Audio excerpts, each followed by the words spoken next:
إن الحمد لله نحمده ونستعينه ونستغفره ونعوذ بالله من شرور أنفسنا ومن سيئات أعمالنا من يهده الله فلا مضل له ومن يضلل فلا هادي له وأشهد أن لا إله إلا الله وحده لا شريك له وأشهد أن محمدا عبده ورسوله يا أيها الذين آمنوا اتقوا الله حق تقاته ولا تموتن إلا وأنتم مسلمون يا أيها الناس اتقوا ربكم الذي خلقكم من نفس واحدة وخلق منها زوجها وبث منهما رجالا كثيرا ونساء واتقوا الله الذي تساءلون به والأرحام إن الله كان عليكم رقيبا يا أيها الذين آمنوا اتقوا الله وقولوا قولا سديدا يصلح لكم أعمالكم ويغفر لكم ذنوبكم ومن يطع الله ورسوله فقد فاز فوزا عظيما وإن خير الكلام كلام الله وخير الهدي هدي محمد صلى الله عليه وسلم وإن شر الأمور محدثاتها وكل محدثة بدعة وكل بدعة ضلالة وكل ضلالة في النار أما بعد. Donc aujourd'hui on commence le cours numéro 9 dans l'explication de Nawaqid al-Islam, le charh du Cheikh Salih al-Fawzan. Et le Cheikh il dit à partir de ce point où on est rendu au premier naqid, au premier point de ce qui annule l'islam d'une personne, et c'est-à-dire al-shirk fil ibada, c'est-à-dire le shirk dans le fait d'associer avec Allah subhanahu wa ta'ala dans l'adoration. Et le Cheikh il explique maintenant des exemples de mauvaise compréhension de qu'est-ce que signifie le shirk dans l'esprit de plusieurs personnes aujourd'hui.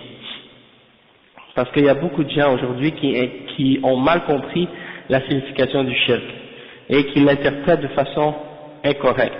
Et donc le Cheikh il va mentionner quelques exemples à ce sujet-là pour que ce soit plus clair pour nous qu'est-ce que ça signifie le shirk.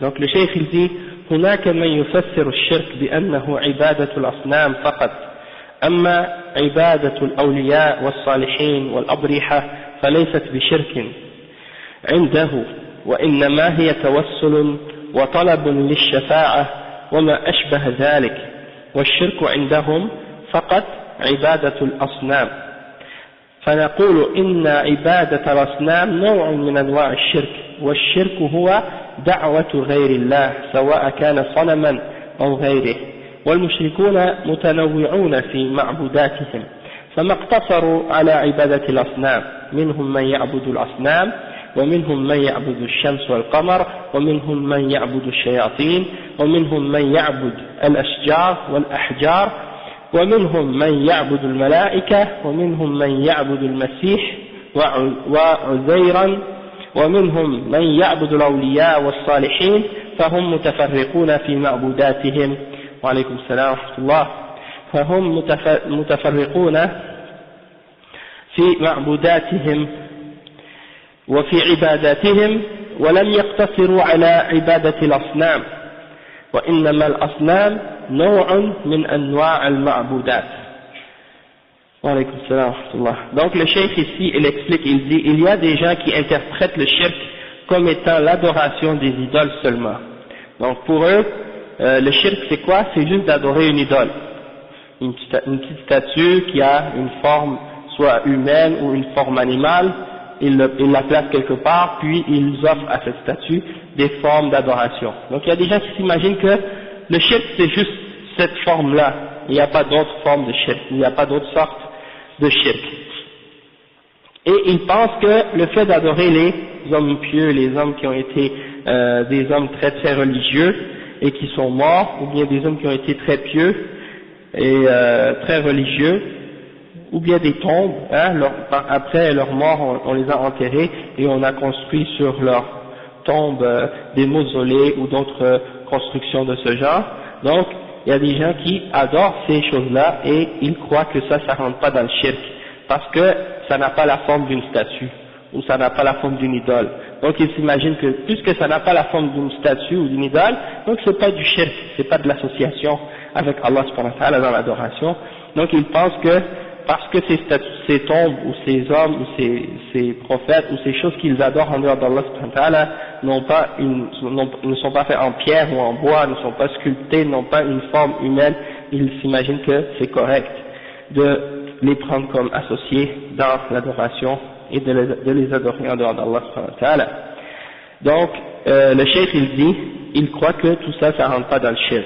Et il donne à ce qu'ils font, il donne à ces adorations-là qu'ils offrent aux hommes pieux et aux saints et aux tombes, ils appellent ça tawassul. Ils appellent ça tawassul. Ils disent, nous on fait pas le shirk, on fait le tawassul. Et en réalité, c'est une façon de déformer la réalité ou de donner un nom différent à quelque chose pour tromper les gens en réalité. Parce que, qu'est-ce qu'ils appellent en réalité eux, tawassul? Ça n'a rien à voir avec le tawassul. Qu'est-ce qu'ils font en réalité? C'est l'invocation d'autres que Allah subhanahu wa ta'ala. Et on va expliquer plus tard qu'est-ce que ça signifie réellement at-tawassul et les catégories de tawassul, lesquelles sont permises, lesquelles ne sont pas permises, et avec les arguments et les preuves de ça. Après, ils disent aussi que c'est pas du shirk, qu'est-ce qu'ils font? Ils disent qu'on fait uniquement demander l'intercession à ces hommes pieux-là, ou à ces tombes, ou à ces saints. Après leur mort, ils pensent qu'ils sont capables d'intercéder en leur faveur. Et ils croient que le shirk, donc, c'est uniquement d'adorer des idoles. Donc le cheikh, il répond, il dit non, c'est faux. D'adorer les idoles, c'est une catégorie parmi les catégories de shirk, mais c'est pas la seule forme et la seule catégorie de shirk. Il y a plusieurs catégories de shirk. Et il dit que, par exemple, d'adorer autre que Allah ou d'invoquer autre que Allah quand on a besoin de quelque chose, ça c'est un exemple de shirk. Peu importe que la personne ou que la chose qu'on invoque soit une idole ou autre, ça rentre aussi dans le shirk. Il dit que les mushrikoun, les idolâtres, à l'époque du prophète sallallahu alayhi wa sallam, ils avaient toutes sortes d'objets ou toutes sortes de choses ou toutes sortes de personnes qu'ils adoraient en dehors d'Allah subhanahu wa ta'ala. Ils ne se sont pas limités uniquement à l'adoration des idoles.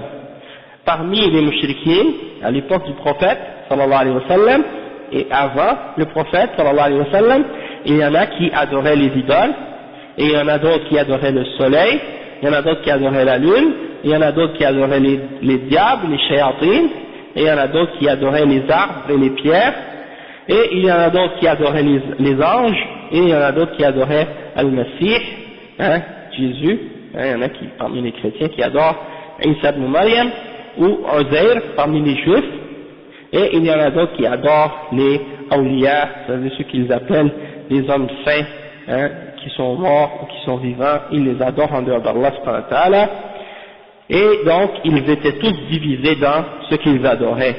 Ils adoraient toutes sortes de choses différentes, et ils ne se limitaient pas uniquement à l'adoration des idoles, ou uniquement à l'adoration des statues. Ils avaient beaucoup d'autres formes d'adoration et beaucoup d'autres formes de shirk en dehors de cette forme-là. Et donc c'est pour ça que certaines personnes aujourd'hui, ils ont mal compris la signification du shirk, et ils pensent que c'est juste dans les idoles. Et il y en a qui croient même que, comme on expliquait, tantôt on était avec des frères, on parlait de ça, il y en a qui croient, comme Sayyid Qutb dans son tafsir, c'est Zilal al-Qur'an, et Tariq Ramadan récemment qui répète les mêmes idées que lui, qu'il y avait un ancien shirk auparavant, et que maintenant il y a un nouveau shirk. L'ancien shirk, soi-disant, c'était le fait d'adorer des idoles et des statues, et que ça c'est passé date maintenant, c'est ancien, ça n'existe plus, ou bien que c'est plus important. Maintenant, soi-disant, il y a un nouveau shirk, et c'est le fait, par exemple, d'adorer les multinationales, les grandes compagnies, d'adorer les grandes marques de voitures, les grandes marques de vêtements, le Nike, Coca-Cola, d'adorer, par exemple, qu'est-ce qu'il mentionne encore? En tout cas, l'argent. Donc il dit ça c'est des idoles selon lui, et ça c'est le nouveau shirk. Et en réalité, comme le Cheikh Rabi' il a répondu à cette khutba à ce sujet-là, il a dit, de toute façon, premièrement, qu'ils mentionnent comme étant le nouveau shirk, il existait déjà, même à l'époque des prophètes, alayhi salatu wassalam. L'amour de l'apparence, l'amour de l'argent, l'amour des positions, l'amour des belles choses, des belles voitures, tout ça, ça existait déjà. Hein? Déjà, les gens, ils aimaient ces choses-là, et les prophètes n'ont jamais dit que c'était du shirk. Hein? Donc, eux, qu'est-ce qu'ils font? Qu'est-ce qui est vraiment shirk? Comme par exemple, l'adoration des statues, l'adoration des tombes, l'adoration des morts, ils n'en parlent jamais, et ils dénoncent jamais ça. Hein? Même dans leur pays d'origine, l'Égypte, où il y a des tombes qui sont visitées par des millions de personnes à chaque année, et où les gens vont égorger des animaux pour les saints, et ils vont faire des hajj à ces endroits-là, et faire des tawaf autour des tombes, eh bien, ils n'en mentionnent aucun mot. Hein? Ils n'en parlent pas, ils disent même pas que c'est du shirk. Tandis que ce qui n'est pas shirk du tout, ce qui est halal, ce qui est permis, ils le mettent dans le shirk. Porter des beaux vêtements, c'est pas haram dans l'islam. Boire que ce soit un breuvage, que ce soit Coca-Cola ou autre, c'est pas haram dans l'islam. Hein? Donc, eux non seulement ils ne disent pas directement que c'est haram, mais la façon dont ils en parlent, c'est clair qu'ils veulent arriver à dire qu'il ne faut pas le boire. Et en plus de ça, ils le mettent dans le shirk. Ça veut dire que tous les musulmans qui boivent du Coca-Cola sont des mushrikoun. Qu'est-ce que ça veut dire ça? Ça c'est grave de dire des choses comme ça. A'udhu billah. Donc ça nous montre un peu le mélange et l'égarement des gens qui parlent à propos du shirk et du tawhid sans connaissance. Et en plus, ils dénigrent le shirk. Hein, ils rabaissent de l'importance du shirk que les prophètes sont venus combattre à leur époque, alors que c'est le shirk qui est répandu partout dans le monde aujourd'hui. Et eux, ils prétendent que comme si ça c'est un shirk ancien, ça n'existe plus, alors qu'au contraire, ça existe plus que ces gens-là s'imaginent. Et non seulement ça en plus, mais c'est que, comme le cheikh il disait, il dénigre de l'importance du tawhid, et du tawhid dans l'adoration, et des choses de ce genre. Donc, de toute façon, ça c'est juste un exemple en passant que je voulais mentionner pour vous faire voir un petit peu de qu'est-ce qui se passe, des erreurs dans la compréhension du tawhid chez certains contemporains, parmi les gens qui se présentent comme étant des gens qui appellent à l'islam et qui n'ont même pas une bonne compréhension des fondements les plus importants de l'islam. Ensuite il dit وبعضهم يقول الشرك أن تعتقد أن أحدا يخلق مع الله أو يرزق مع الله أو يدبر مع الله فإذا كنت تعتقد أن أحدا لا يرزق مع الله لا يخلق ولا ينفع ولا يضر فأنت موحد ونقول له هذا لم يقله المشركون الأولون هذا هو توحيد الربوبية وهم لا يشركون في الربوبية فما كانوا يعتقدون أن أصنامهم تخلق أو ترزق أو تحيي أو تميت أو تدبر وإنما يتخذونها وسائط بينهم وبين الله قال تعالى ويعبدون من دون الله ما لا يضرهم ولا ينفعهم ويقولون هؤلاء شفعاؤنا عند الله ما قالوا هؤلاء يخلقون ويرزقون بل قالوا يشفعون لنا عند الله ويتوسطون عند الله فهذا القول قول باطل وهو حصر للشرك في توحيد الربوبية بل الشرك القبيح هو الشرك في الألوهية وهو صرف شيء من أنواع العبادة لغير الله عز وجل هذا هو الشرك الذي حذر الله منه وأرسل الرسل لإنكاره وشرع الجهاد لإزالته أما الشرك في الربوبية فلا يكاد يوجد في البشرية أن أحدا يعتقد أن الأصنام تخلق وتدبر وترزق وإنما يقولون هذه وسائط وشفعاء لنا عند الله فهذا التفسير للشرك تفسير باطل. Le Cheikh explique ensuite une autre erreur de plusieurs parmi les gens qui appellent à l'islam aujourd'hui en ce qui concerne les notions qui ont rapport avec le tawhid et le shirk. Certains d'entre eux disent que le shirk c'est de croire que quelqu'un peut créer avec Allah subhanahu wa ta'ala, ou de croire que quelqu'un donne la subsistance ou contrôle l'univers avec Allah subhanahu wa ta'ala. Et si tu crois que c'est uniquement Allah subhanahu wa ta'ala qui crée tout, hein, et qui donne la subsistance, tu dis c'est seulement Allah qui peut créer, c'est seulement Allah qui peut donner à quelqu'un son risque, c'est seulement Allah subhanahu wa ta'ala qui peut amener du bien ou te protéger du mal, dans ce cas-là, pour eux, tu es considéré comme quelqu'un qui a appliqué le tawhid et tu es protégé du shirk selon eux. Et le cheikh il dit, ça, même cette idée-là, qu'est-ce que vous dites, qu'est-ce que vous exprimez en disant ça, même les premiers mushrikoun, à l'époque du prophète Mohammed sallallahu alayhi wa sallam, ils disaient pas ça. C'est-à-dire que le prophète sallallahu alayhi wa sallam, quand il parlait à Quraysh, Allah subhanahu wa ta'ala, il révélait des versets au prophète sallallahu alayhi wa sallam en ordonnant au prophète sallallahu alayhi wa sallam de leur demander, comme par exemple, le prophète sallallahu alayhi wa sallam, il y a des versets dans le Coran qui dit, وَلَئِنْ سَأَلْتَهُمْ مَنْ خَلَقَ السَّمَاوَاتِ وَالْأَرْضَ لَيَقُولُنَّ اللَّهُ. C'est-à-dire, et si tu leur demandais qui a créé les cieux et la terre, ils diraient Allah. وَلَئِنْ سَأَلْتَهُمْ مَنْ خَلَقَهُمْ لَيَقُولُنَّ اللَّهُ. Et si tu leur demandes qui les a créés eux, ils vont dire c'est Allah. Donc, même les mouchriquins de Quraysh qui adoraient les idoles, ils savaient qu'ils avaient un créateur et que c'était Allah subhanahu wa ta'ala. Et ils savent que c'est Allah subhanahu wa ta'ala qui contrôle tout dans l'univers. Ils nient pas ça. Et ils ne croient pas que ces idoles qu'ils adorent, c'est elles qui ont créé le monde. Et ils ne pensent pas que ces idoles-là, c'est elles qui donnent le bien et qui écartent le mal. Ils savent que c'est des idoles qu'ils ont fabriquées eux-mêmes avec leurs propres mains, qui sont faites en pierre, qui sont faites en bois. Et donc, ils savent très bien qu'elles ne sont pas la source de la création, ou ils savent que ces idoles-là n'ont aucun pouvoir. Mais le shirk que les gens de Quraysh faisaient et que la plupart des mouchriquins dans le monde font, encore aujourd'hui, c'est qu'ils prennent ces idoles, ou ces statues, ou ces représentations, comme des intermédiaires pour adorer Allah subhanahu wa ta'ala. Et donc, ils disent, on va passer par ces représentations, qu'on fait, pour aller à Dieu, ou pour aller à Allah subhanahu wa ta'ala. Et eux, ils vont transmettre nos prières à Allah subhanahu wa ta'ala, parce que c'est des représentations des hommes pieux, et c'est des représentations des gens qui étaient vertueux, et étant donné qu'ils sont plus proches de Allah subhanahu wa ta'ala que nous, à cause de nos péchés, nous on est loin de Allah, tandis que eux ils sont des hommes très très pieux, donc ils sont plus proches d'Allah subhanahu wa ta'ala, donc on leur donne nos doigts, et eux ils donnent nos doigts à Allah subhanahu wa ta'ala. On leur dit qu'est-ce qu'on veut, et eux ils passent la commande, de cette façon. Et c'est ça le shirk que Allah subhanahu wa ta'ala est venu interdire. C'est ça que Allah subhanahu wa ta'ala a envoyé les messagers pour les hommes, pour leur dire ça c'est haram, ça c'est shirk, faites pas ça, ça c'est le shirk majeur. Vous n'avez pas le droit de prendre des intermédiaires dans votre adoration.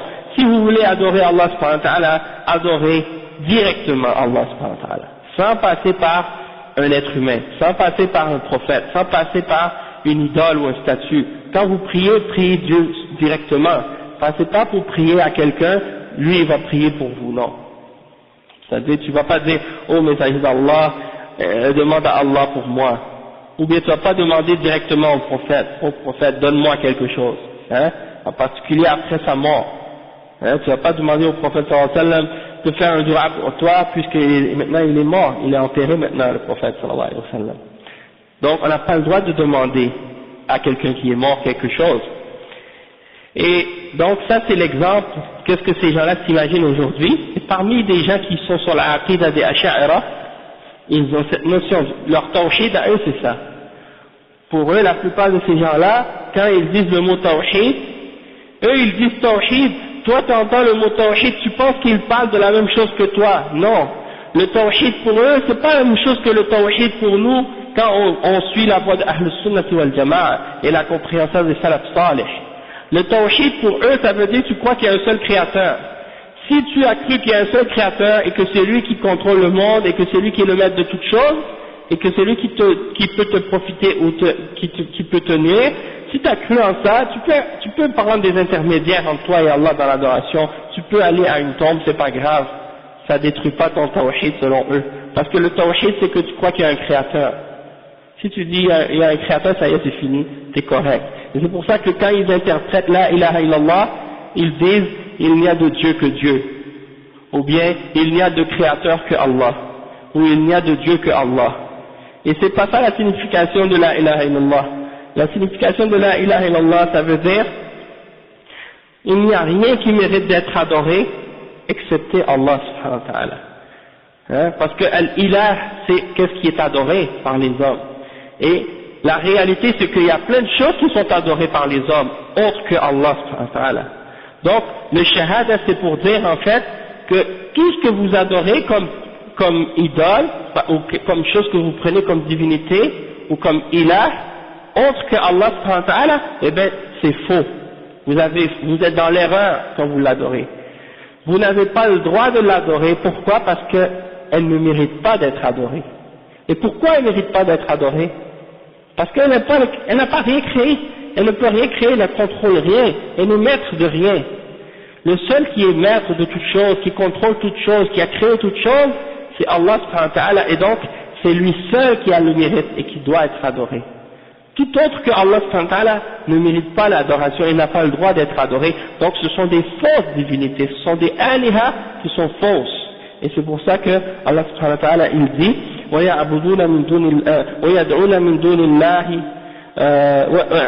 il dit Allah subhanahu wa ta'ala وَاتَّخَذُوا مِن دُونِهِ آلِهَةً لَا يَخْلُقُونَ شَيْئًا وَهُمْ يُخْلَقُونَ وَلَا يَمْلِكُونَ لِأَنفُسِهِمْ ضَرًّا وَلَا نَفْعًا ولا يملكون موتا ولا حياة ولا نشورا.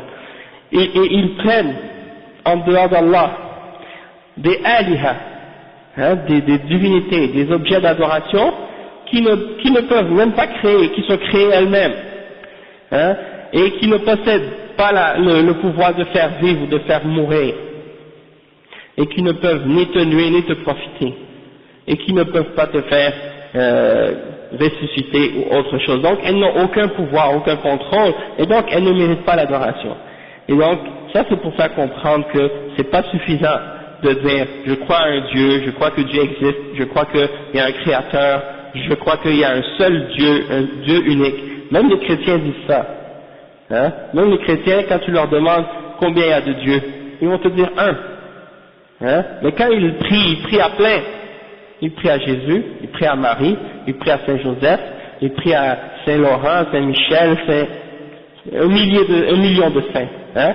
Et parmi les musulmans maintenant, il y a la même chose. Dans chaque ville, dans les pays musulmans, dans chaque ville il y a un saint, un wali, les gens vont à sa tombe, ils demandent, donne-moi ça, donne-moi ça, donne-moi un enfant, donne-moi un travail, donne-moi de l'argent, demande à autre que Allah. Ça c'est shirk. C'est la même chose que les chrétiens, Allah musta'an. Donc c'est pour ça que de croire que tu dis, ok, le musulman il va à la tombe du wali, il demande au wali, est-ce qu'il croit que c'est le wali qui a créé le monde? Non, il sait que le wali il n'a pas rien créé. Eux ces gens-là ils disent, si tu ne crois pas que c'est le wali qui a créé le monde, c'est pas grave, tu peux l'adorer, ou tu peux l'invoquer. C'est ça leur compréhension du tawhid, et c'est une fausse compréhension. Donc le cheikh il dit, Allah subhanahu wa ta'ala il dit dans le Coran, à propos des mushrikins, et ils adorent en dehors d'Allah ce qui peut ni leur nuire ni leur profiter, et ils disent ceux-là sont nos intercesseurs auprès d'Allah, c'est-à-dire c'est eux qui vont nous rapprocher d'Allah, qui va transmettre nos prières vers eux, qui vont nous faire rapprocher d'Allah subhanahu wa ta'ala. Donc ça c'est leur argument pour justifier le shirk qu'ils font. Et donc ils n'ont pas dit ces idoles, ces statues ont créé le monde et ils nous donnent notre subsistance, non. Ils ont dit ce sont nos intercesseurs auprès d'Allah subhanahu wa ta'ala, on les prend comme des intermédiaires auprès d'Allah subhanahu wa ta'ala, et ça c'est une fausse parole, une fausse croyance. Et c'est de limiter le tawhid à une seule catégorie de tawhid qui est tawhid al-rububiyya, c'est-à-dire le tawhid dans la souveraineté d'Allah subhanahu wa ta'ala, du fait que Allah c'est le créateur et le maître, le pourvoyeur, celui qui fait vivre et qui fait mourir. Donc eux ils disent que le tawhid c'est juste de croire à ça, du fait qu'il est créateur, et ça c'est faux. Ça c'est juste une partie du tawhid, une catégorie parmi les trois catégories de tawhid. En ce qui concerne le tawhid dans l'adoration, ils n'y croient pas. Et donc il dit le chef que ce shirk, le shirk qui est dans l'adoration, le fait d'adorer autre que Allah subhanahu wa ta'ala, c'est pour ce shirk là que Allah a envoyé les prophètes et les messagers, pour dénoncer cette forme de shirk, pour rejeter cette forme de shirk. Et c'est pour cette raison-là, c'est pour cette forme de shirk que Allah a même légiféré la lutte et le combat contre tout ce qui est adoré en dehors d'Allah subhanahu wa ta'ala. C'est pour ça que le djihad a été ordonné. Le djihad contre l'idolâtrie et contre le shirk. À la base, c'est pour ça que le djihad a été ordonné. Pour combattre tout ce qui est adoré en dehors d'Allah, parmi les idoles, parmi les tombes, parmi les saints, tout ce qui est adoré par les êtres humains en dehors d'Allah. Donc le cheikh il dit, en ce qui concerne le shirk dans Ar-Rububiyyah, il dit, tu trouves presque pas personne dans l'humanité qui croit que les idoles ont créé le monde. Va n'importe où, même en Chine, en Inde, n'importe où les gens se prosternent devant des idoles et des statues, va chez les chrétiens, va à Rome, au Vatican, va n'importe où aux États-Unis, demande-leur, est-ce que cette statue a créé le monde? Il n'y en a aucun d'entre eux qui vont te dire oui, cette statue a créé le monde. Ils vont même rire de toi si tu leur dis ça, hein? Parce qu'ils ne croient pas ça. Hein? Donc, qu'est-ce qu'ils croient? Ils croient que ce sont des représentations qui leur servent d'intermédiaire pour se rapprocher à Allah subhanahu wa ta'ala. Et c'est ça l'explication c'est l'argument qu'ils se donnent pour justifier leur shirk. D'accord? Et donc, de limiter d'interpréter le shirk comme étant uniquement de croire qu'il y a un autre créateur avec Allah, ça c'est une fausse compréhension du shirk. Hein? Celui qui dit par exemple, il y a 2 créateurs, ou il y a 3 créateurs, ou il y a 4 créateurs, il dit ça c'est un mushrik. Oui, c'est vrai, c'est un mushrik, mais c'est pas juste ça le shirk. Hein? Si tu as d'autres avec Allah, ça aussi c'est shirk. Même si tu dis qu'il y a juste un créateur, mais après tu prends des intermédiaires entre toi et Allah, ça aussi c'est shirk. D'accord? Après le cheikh il dit وَمِنَ النَّاسِ مَنْ يُفَسِّرْ الشِّرْكَ أَنَّهُ الشِّرْكُ الْحَاكِمِيَّةِ وَيَغْفَلُونَ عَمَّا سِوَاهُ ويقولون التوحيد هو توحيد الحاكمية والشرك هو الشرك الحاكمية. ونقول هذا نوع من أنواع الشرك لأن التشريع حق لله عز وجل والحكم بما أنزل الله عبادة، ولكن ليس الشرك محصورا في هذا النوع، بل الشرك عام في الدعاء والذبح والنذر والاستغاثة. أما أن يحصر في نوع معين ويقال هذا هو الشرك فهذا غلط وتضليل، فلا يجوز أن يدخل هذا في عقل طالب العلم إلا لأناس لهم أغراض من وراء ذلك، فلو حكم بالشريعة وهو يدعو غير الله فهو مشرك. Le cheikh explique ici, il y a des gens qui vous interprètent le tawhid, qui vous interprètent le shirk, pardon, et ils disent que le shirk c'est seulement la shirk, une catégorie de shirk qu'ils appellent al-hakimiyya. Hein? Et ça vous avez surtout parmi comme par exemple Sayyid Qutb et ceux qui l'ont suivi parmi les Qutbiyyin. Et ceux qu'on appelle les Sururiya aujourd'hui. Hein? C'est des gens, vous les voyez, ils se disent salafis, ils portent le qamis, ils portent la barbe, hein? Ils vont porter une taqiyya. Hein? Quand vous les voyez en apparence, vous dites ça c'est des salafis. Mais dans leur manhaj, dans leur aqidah, dans leur croyance et dans leur méthodologie de pratiquer l'islam et la sunna, ils ont les mêmes mentalités, les mêmes idées que les ikhwan al-muslimin. C'est-à-dire, ils font le takfir des dirigeants, ils insultent et dénigrent les ulama de l'islam, hein, les ulama de la sunna, ils s'allient avec les gens de bid'ah et ils les défendent et ils les aiment. Ils attaquent les salafiyyin et ils les détestent et ils les opposent. Qu'est-ce qu'ils font encore? Ils appellent les gens justement à cette bid'a, qu'est-ce qu'ils appellent al-hakimiyya.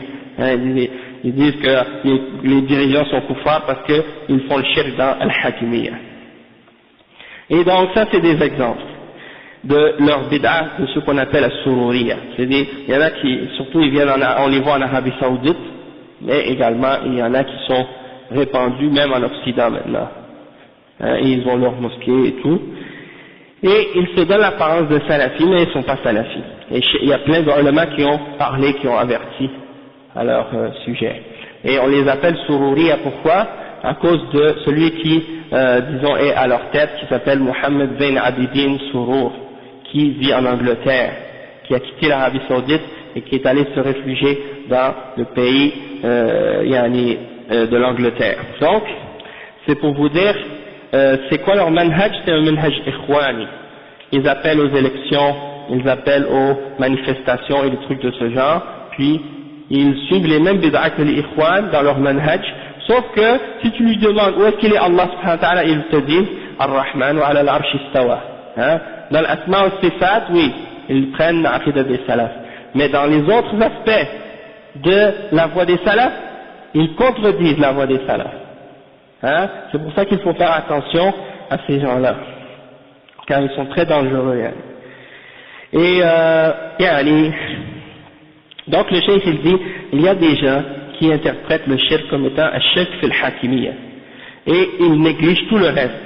C'est-à-dire quand on parle des gens qui adorent les tombes, des musulmans qui sont par milliers qui vont adorer les tombes à chaque année dans les différentes villes ou différents villages, ils ne vont jamais mentionner un seul mot de ça.